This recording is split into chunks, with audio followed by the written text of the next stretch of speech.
Hello friends, इसमें हम MCQ वाला क्वेश्चन लेंगे और उसकी व्याख्या सहित हल देखेंगे, क्योंकि एमसीक्यू तो खाली एक बहाना है, असली मकसद ज्ञान बढ़ाना है। तो पहला प्रश्न इसमें देखें, संयुक्त राष्ट्र महासभा के अध्यक्ष चुने जाने वाली एकमात्र भारतीय कौन थी? संयुक्त राष्ट्र महासभा के अध्यक्ष चुने जाने वाली एकमात्र भारतीय कौन थी? चार ऑप्शन यहाँ पर है, आप इसमें सही उत्तर बताइए। हम पहले इसकी व्याख्या देखते हैं। यहाँ पर हम सबसे पहले इसकी क्या देखते हैं? सबसे पहले हम इसकी व्याख्या देते हैं यहाँ पर इसके ऊपर। तो यहाँ पर संयुक्त राष्ट्र के 6 जो हैं अंग हैं, जिसमें से एक है संयुक्त राष्ट्र महासभा, यूनाइटेड नेशन सिक्योरिटी काउंसिल हो गया, फिर अंतर्राष्ट्रीय न्यायालय हो गया जिसका मुख्यालय द हेग में है। संयुक्त राष्ट्र महासभा, जिसको विश्व की लघु संसद भी कहा जाता है, संयुक्त राष्ट्र महासभा को विश्व की लघु संसद किसे कहते हैं? विश्व की लघु संसद कहते हैं संयुक्त राष्ट्र महासभा। साल के अंदर में कम से कम एक बार जो है दुनिया के सभी जो देश हैं जो कि यूएन के सदस्य हैं वो आते हैं, इसके अंदर में मीटिंग करते हैं, इसीलिए इसको कहते हैं विश्व की लघु संसद। तो विश्व की लघु संसद किसे कहते हैं? संयुक्त राष्ट्र महासभा को कहते हैं विश्व की लघु संसद कहते हैं। इसका मुख्यालय कहाँ पर? न्यूयॉर्क के अंदर में है। न्यूयॉर्क के अंदर में है संयुक्त राष्ट्र महासभा का मुख्यालय। यूनाइटेड नेशंस सिक्योरिटी काउंसिल का मुख्यालय भी नीदरलैंड के अंदर में है। न्यूयॉर्क के अंदर में यूएन के सभी मुख्यालय हैं, सिर्फ एक मुख्यालय अंतर्राष्ट्रीय न्यायालय का मुख्यालय नीदरलैंड के अंदर में द हेग नाम का जो शहर है उसमें अवस्थित है अंतर्राष्ट्रीय न्यायालय। बाकी महासभा, सुरक्षा परिषद, सब का मुख्यालय कहाँ पर है? न्यूयॉर्क के अंदर में अवस्थित है। विश्व की लघु संसद कैसे कहते हैं? संयुक्त राष्ट्र महासभा को। इसका मुख्यालय न्यूयॉर्क में है। महासभा की पहली महिला अध्यक्ष, क्या महासभा की पहली महिला अध्यक्ष कौन बनी थी? सबसे पहली महिला अध्यक्ष विश्व में, भारत की नहीं बल्कि विश्व में बात हो रहा है। महासभा की पहली महिला अध्यक्ष बनी थी विजय लक्ष्मी पंडित। कौन? विजय लक्ष्मी पंडित बनी थी। विजय लक्ष्मी पंडित विश्व की पहली ऐसी महिला थी जो महासभा की महिला अध्यक्ष बनी थी। तो महासभा की पहली महिला अध्यक्ष विजय लक्ष्मी पंडित, जो कि भारतीय थी, लेकिन क्रम में अगर पूछा जाए क्रम में, तो इनका क्रम 8वां था, यानी कि ऊपर के 7 जो महासभा के अध्यक्ष बने थे वो सब पुरुष थे अलग अलग देशों के, लेकिन 8वें नंबर का जो अध्यक्ष बना वो एक महिला थी, जो कि पहली महिला थी, जो कि भारतीय थी, जिनका नाम विजय लक्ष्मी पंडित था। और कब था? तो ये 1953 के अंदर में संयुक्त राष्ट्र महासभा की पहली महिला अध्यक्ष बनी थी विजय लक्ष्मी पंडित, जो कि 8वें क्रम की थी, 1953 में बनी थी। लेकिन वर्तमान में देखा जाए संयुक्त राष्ट्र महासभा के वर्तमान अध्यक्ष कौन है? तो वह है अब्दुल्ला शाहिद। कौन है? अब्दुल्ला शाहिद है। 76वें नंबर की ये हैं, 76वें नंबर के हैं अब्दुल्ला शाहिद। तो इस तरीके से फिर से रिवाइज करें, विश्व की लघु संसद किसे कहते हैं? संयुक्त राष्ट्र महासभा का, जिसका मुख्यालय न्यूयॉर्क के अंदर में है।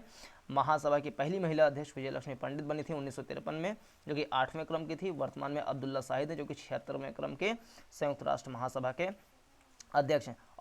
और बात करें यूएनएससी की, यूनाइटेड नेशन सिक्योरिटी काउंसिल की अगर बात करें, तो उसके अगस्त माह 2021 के 1 महीने का अध्यक्ष बनाया गया है भारत को। किसे? भारत को बनाया गया है। और 2 सालों के लिए संयुक्त राष्ट्र सुरक्षा परिषद का सदस्य बनाया गया है। जो 10 मेंबर होते हैं, जो कि अस्थायी सदस्य होते हैं संयुक्त राष्ट्र सुरक्षा परिषद में, उसमें से 10 सदस्यों में से एक सदस्य जो है भारत को भी बनाया गया है। और ये 8वीं बार ऐसा हुआ है कि भारत को यूएनएससी का मेंबर बनाया गया है, 2 सालों के लिए बनाया गया है। लेकिन अगस्त माह की अध्यक्षता भी भारत ही करेगा, और साथ साथ में 2 सालों के लिए जो है उसको सदस्य भी बना दिए गए हैं। तो यूनाइटेड नेशन सिक्योरिटी काउंसिल, संयुक्त राष्ट्र सुरक्षा परिषद का मुख्यालय भी न्यूयॉर्क के अंदर में है। इसमें कुल मिलाकर के 15 सदस्य होते हैं, जिसमें से 5 सदस्य अस्थायी होते हैं, 10 सदस्य अस्थायी होते हैं। 5 सदस्य जो अस्थायी होते हैं उसमें से एक, तो अगर उत्तरी अमेरिका महाद्वीप में देखें तो यूएसए हो गया, यूनाइटेड स्टेट्स ऑफ अमेरिका। फिर दक्षिण अमेरिका महाद्वीप में कोई सा भी देश नहीं है। फिर यूरोप में देखें तो उसमें जो है फ्रांस भी है, उसमें जो है यूनाइटेड किंगडम भी है ना। उसके बाद आ जाएंगे अगर एशिया महाद्वीप में, तो उसके अंदर में एक तो रशिया है और एक चाइना है। क्या? रशिया और चाइना। तो America, France, United kingdom, Russia और चाइना, ये 5 देश जो हैं इनको वीटो पावर भी मिला हुआ है और ये यूनाइटेड नेशन सिक्योरिटी काउंसिल के अस्थायी अध्यक्ष भी हैं।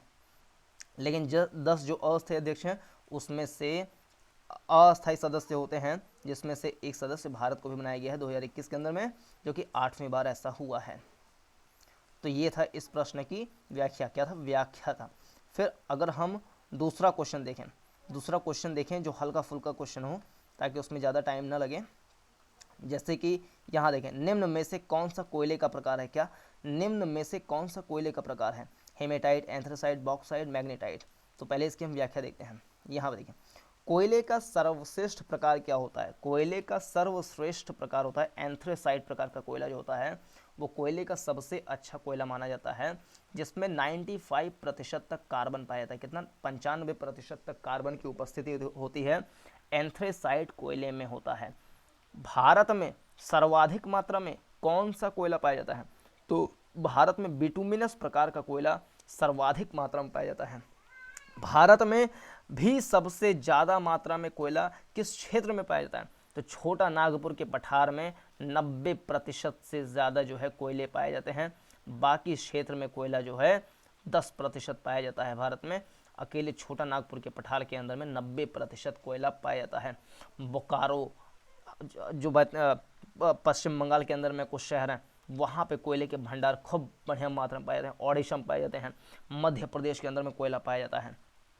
तो ये कोयला जो है वो किस प्रकार के चट्टान में पाया जाता है? तो ये गोंडवाना क्रम के चट्टानों में जो है कोयला पाया जाता है। भारत में सर्वाधिक मात्रा में कोयला बिटुमिनस प्रकार का कोयला है, लेकिन कोयले का सर्वश्रेष्ठ प्रकार कौन सा होता है? तो वह एंथ्रेसाइट प्रकार कोयला है, जिसमें 95% तक कार्बन पाया जाता है। यानी जैसे जैसे कार्बन की उपस्थिति किसी कोयले में घटती जाती है वैसे वैसे कोयला घटिया प्रकार का कोयला होता जाता है। जैसे जैसे कार्बन की मात्रा बढ़ती जाती है वैसे वैसे कोयला जो है अच्छी मात्रा वाला कोयला होता जाता है। तो लौह अयस्क हेमेटाइट का लौह का कौन सा अयस्क होता है? तो हेमेटाइट अयस्क होता है। हेमेटाइट से ही बनता है लोहा। तो लौह अयस्क क्या है? हेमेटाइट जो है लौह अयस्क है। इसके अलावा मैग्नेटाइट भी जो है वो लौह अयस्क है। और सर्वाधिक उत्कृष्ट अयस्क कौन सा होता है? तो मैग्नेटाइट जो है लौह अयस्क में जो मैग्नेटाइट अयस्क है वो सर्वाधिक उत्कृष्ट प्रकार का अयस्क होता है। और ये कहाँ पाया जाता है? मैग्नेटाइट पाया जाता है पृथ्वी के केंद्र में। कहाँ? पृथ्वी के केंद्र में पाया जाता है मैग्नेटाइट प्रकार का लौह अयस्क पाया जाता है। तो हेमेटाइट मैग्नेटाइट दोनों लौह अयस्क कहलाते हैं। मैग्नेटाइट सर्वाधिक उत्कृष्ट प्रकार का अयस्क होता है। बॉक्साइट किसका अयस्क है? तो बॉक्साइट एल्यूमिनियम का अयस्क है। किसका? एल्यूमिनियम का। बॉक्साइट एल्यूमिनियम का अयस्क है। तो फिर से कोयले का सर्वश्रेष्ठ प्रकार एंथ्रेसाइट कोयला है, 95% कार्बन पाया जाता है। भारत में सर्वाधिक मात्रा में बिटुमिनस कोयला पाया जाता है। लौह अयस्क कौन कौन से हैं? तो हेमेटाइट है, मैग्नेटाइट है। मैग्नेटाइट लौह अयस्क सबसे अच्छा माना जाता है जो कि पृथ्वी के केंद्र में पाया जाता है। फिर एल्यूमिनियम का अयस्क क्या है? तो बॉक्साइट एल्यूमिनियम का अयस्क है। तो इस तरीके से यहाँ पे हमने देखा ये वाला प्रश्न जो कि नीचे था। यहाँ देखें, तो निम्न में से कौन सा कोयले का प्रकार है? तो एंथ्रेसाइट जो है ये कोयले का प्रकार है, क्योंकि और जो कि सबसे अच्छा कोयला माना जाता है इसको। हेमेटाइट क्या है? हेमेटाइट है क्या? हेमेटाइट है लौह अयस्क है। बॉक्साइट किसका है? एल्यूमिनियम का। मैग्नेटाइट भी लौह अयस्क है जो सबसे अच्छा पाया जाता है, पृथ्वी के केंद्र में पाया जाता है। तो ये था इस प्रश्न की व्याख्या। तो इसमें इतना ही। पूरा देखने के लिए बहुत बहुत धन्यवाद। चैनल को सब्सक्राइब कर लीजिए। नमस्कार, जय हिंद।